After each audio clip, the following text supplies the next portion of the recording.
One of the features that they've had in the recent firmware and application updates includes being able to turn on a setting for gentle touch as an obstacle avoidance. And in this case, for this yard, it has made a world of difference. So there's a lot of bare spots in this yard. I have a lot of tree limbs and leaves and things that fall, as well as, if you'll notice here, there's a lot of bare spots, a lot of places where there's no grass. And Yarbo had trouble to no end with that in the previous firmware updates. But as you can see here, you can see the pathing that he's been running, turning on that gentle contact setting for the obstacle avoidance instead of either medium or sensitive.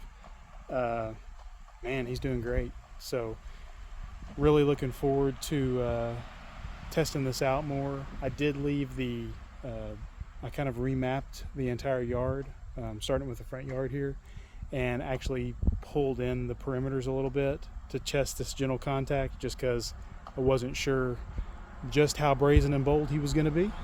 So definitely going to keep an eye on him, but man, this makes the plan finish a lot faster. He's definitely zipping through it like he's supposed to. And for all the little debris that's just kind of laying around, there's nothing that's significant enough that's going to cause Yarbo any problems.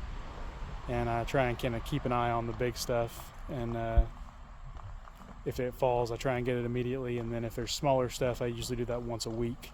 So I think this will make a big difference. You can see just how uneven my yard is, and Yarbo's just running right along, no problem. So really happy with that obstacle avoidance change. That's made a big difference for how he works.